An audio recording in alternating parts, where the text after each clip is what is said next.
Hello people, welcome back to the YouTube channel. You already know what time it is. It's time for another video. Now listen, it is disgusting how hot it is right now in London. I cannot believe my eyes and I'm blind. But listen, it's time to get into the Chelsea-Tottenham preview part 1. There's going to be many segments and sections to this. We're going to be talking to Tottenham fans. We've already got them lined up and ready to go, knock them down. But listen, we got to speak from our perspective of things. And I want to start from a Chelsea perspective, of course.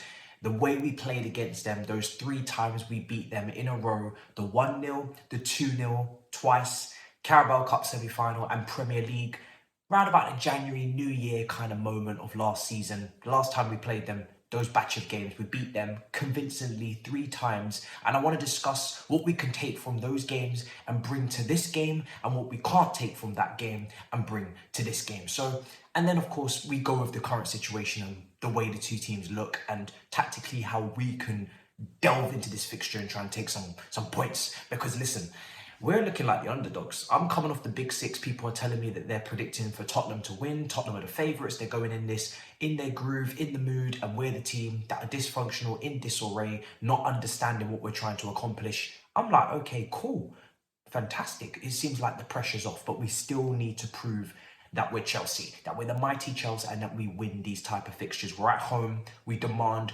that we do not lose to Tottenham at home, and more often not, we want to try and win. So let's talk about this game tactically.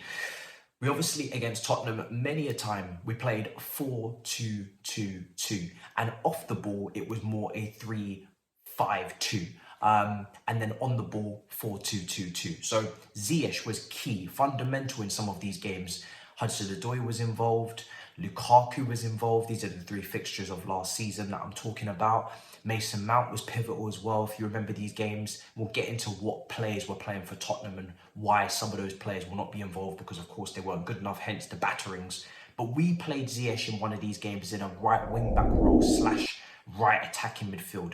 And those 2 players behind the 2 forwards, whether they were Hudson-Odoi and Lukaku or they were Kai Havertz and Lukaku, Ziyech, Mount, you know, Hudson-Odoi even at one point as well, playing in these inside 10 roles in front of the pivot in a similar kind of way that we expect, but we then have that extra forward to partner the striker. Would we expect to see this again from Thomas Tuchel? It will be interesting because you've got at the moment a Sterling who plays maybe in that front 2 next to a Kai or next to a Armando Broja. You go 2 up top and then you get those 2 10s behind them. You make sure that you have the numbers going forward. Again, you're playing that back 4. Can we afford to play that back 4 in a game like this? Can we afford to go up against their 3 attackers with a 4? It remains to see if Tuchel is confident. We're not going up against the Bergwijns, the Lucas Mouras. Now it's the Kulusevskis who weren't involved in this fixture the previous time. But like I said, it worked for us then. We played very well. We were very structured, very organised. And then, like I said, off the ball defensively, we went to a 3-5-2. Ziyech pulled to the right wing back slot. Mason Mount tucked into the midfield to make it a 3 alongside a Cover, a Georgie or a Kante, whatever duo of that trio that we combined with.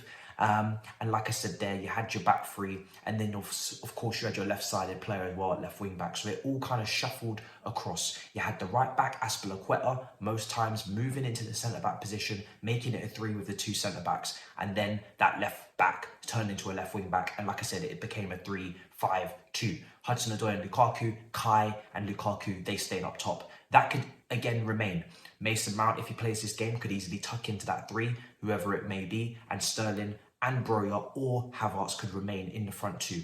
Now, defensively, we're the same. You know, we're resolute there if we have that shape. We're structured, we're organised, we have plenty of men behind the ball. They don't get past us. Like I said, in those 3 games, no goals conceded. 1-0, 2-0, 2-0. No goals conceded. Very solid defensively.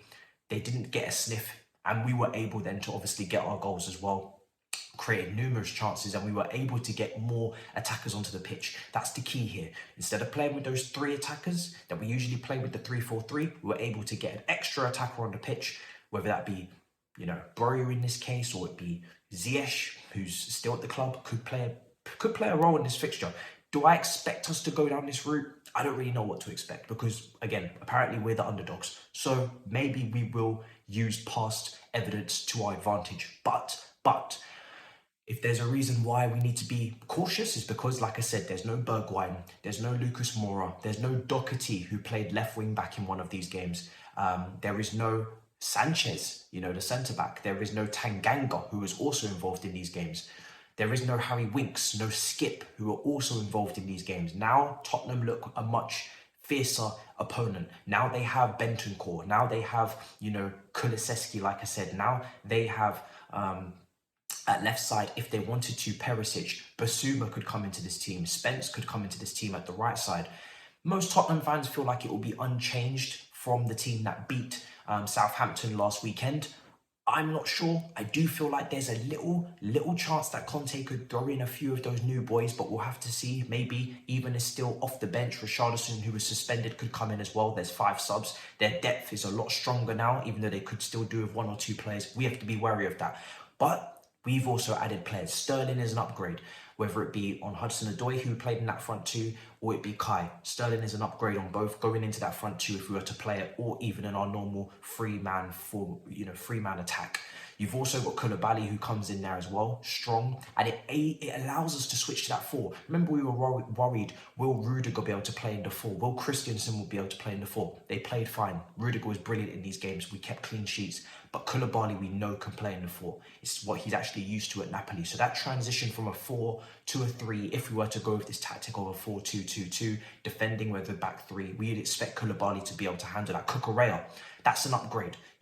Marcos Alonso, I think, played some of these games, but even still, because Chilwell was out, Cucurella can go from the left side of a back 3, but he can move to the left back position in the 4. So if you go 4-2-2-2, you could play Cucurella, take Chilwell out, who was maybe a bit rusty despite winning the penalty or being involved in that goal that we got against Everton. Take him out. Cucurella can go from 3 to left back, and this is the advantage of Cucurella, is that tactically he's versatile. He can play in the back 3 on the left hand side, but he can also play left back. He can also play left wing back. So he covers 3 positions. This allows us to switch when and if we want to. So that's great. Reece James, we just need you to bounce back. You were rusty against Everton. We need you to be a lot stronger here. Now, we're coming up against Kane. We're coming up against Kulusevski, Son. We know that's going to be the front 3. Richarlison will probably come off the bench. We have to be very careful. Silva will probably have to play this game. Koulibaly, like I said, and then you're looking at either or Azpilicueta, Trevor Chalobah, and of course Cucurella, depending on the formation and the back 3, what you do and what you don't, who you leave out at wing back, who you don't. For me, it's imperative that we defend properly. We cannot afford to concede first in this game. And that's why I'm talking about the solidarity defensively off the ball in comparison to what we do on the ball. On the ball, I want to see us going forward. I want to see us committing numbers. We still are at home. This is the first game at home at Stamford Bridge. We still need to attack. We still need to be on the front foot. We can't come into this game and think we're going to defend, sit off, give them the ball and not have any back. But it is an even game on paper. They are ahead of us pre-season wise, fitness wise.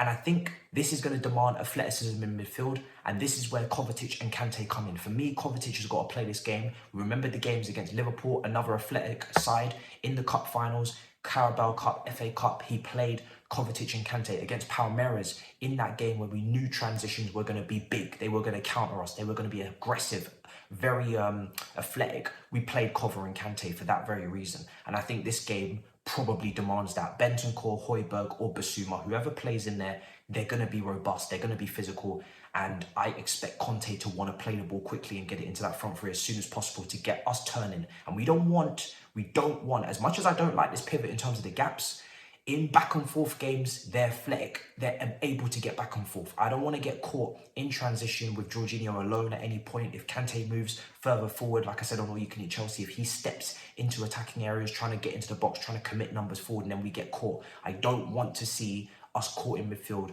like we were against Everton at times, where we have now 3v3s. I don't want to see any of that. I don't want our defenders to be too exposed. Now, I still don't think we have the perfect midfield to deal with these situations, but I do think athleticism here is key against their team there. And like I said, if you go to that 3-5-2 off the ball, you could outnumber Tottenham in midfield. That's just what you could potentially look to do.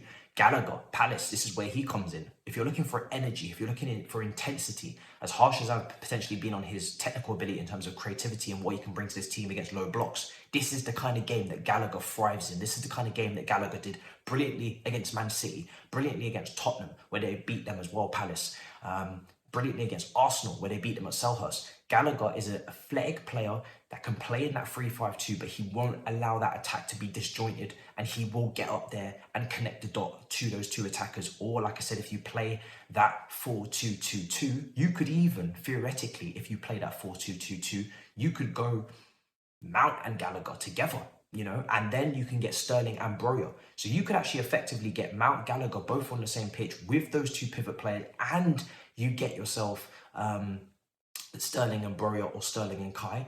You still have your back four, but then the question is, can Gallagher move to the wing-back area like Ziyech did tactically for us if need be?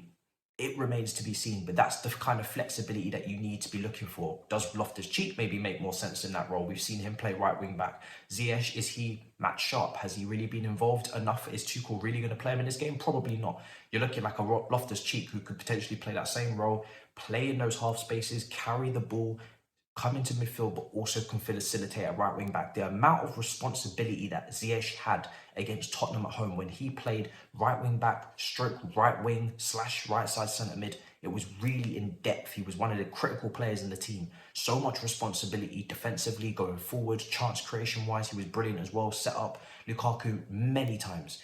Whoever takes this role, if we play this formation, will be key. I think it's more likely to be Loftus-Cheek just because he's been more around the team. Ziyech's future's been more up in the air, but we will have to see. If we don't play this formation, we stick with what we're usually doing, then cool. What do I want to see? Well, I don't know, because I want us to be on the front foot. Against Everton, in the final third, we were poor. I personally think I would sit Kai on the bench and I'd play Broja, I'd play Sterling, I'd play Mount, because it is a big game. He can tuck into midfield. However, this is where Gallagher comes in again. If Mount is not performing, and it's too early to say he's not, it's been one game, he's got many credit in the bank. If he doesn't perform though, and he does need a rest or he's overused or whatever, Gallagher is the perfect guy to take over what Mount does for this team from a role standpoint. Crashing the box, he can do that. Taking shots, he can do that. Tucking into midfield, giving that athleticism, tackles and interceptions, counter press. What Mount does, he can do that. So this is what Tuchel could use him as. I don't want to see Gallagher in the pivot. I don't want to see him involved in build-up play. I want to see him in Mount's role. If Mount is taken out, you can put him in there. In a game like this, he's definitely going to do a job for you. And that's an opportunity to outnumber in midfield. And then hopefully the chance creation when we get the ball, you just have to hope Gallagher, Mount, these players pick the right decisions and they release Sterling, they release Broja. But Broja as well.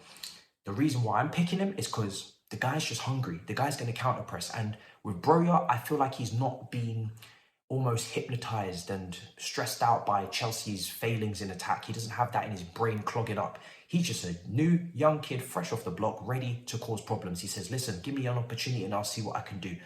We saw it when he came on against Everton, pressed the goalkeeper immediately, very aggressive. I'm not really expecting anything from Broja in a game like this. I just want shithousery. I want some aggression. I want that Chelsea versus Tottenham vibe. Right now, Kai's not giving me it. He's a little bit hot and cold, mainly cold. In fact, freezing. And we're in the summertime. So I'm thinking Broja makes sense. And again, it lights the fire up Kai's arse, sits him on the bench with the water bottles and says, listen, if you want to play for this team, get your act together and get it quick, because we will bench you for this young 20, 21-year-old. So that's my thinking, my logic. Cucurella versus Chilwell. Listen, that's an interesting one. Do you play Chilwell again? Is he rusty? Do you start Cucurella? For me, Cucurella has to start this game, whether it's at left wing back or left side centre back. I don't really mind, just as long as he's in the team. Listen, when you dribble past, you make the most dribbles in comparison to, you know, Reece and Mount and Kai combined. You make more dribbles completed. You create the only big chance of the game is Everton. You deserve to play. It's as simple as that. He's fit. He's ready. He's raring to go. Put him in. So yeah, it's going to be interesting. I think the weakness for Tottenham is Emerson Royale, 100%. That goes without saying.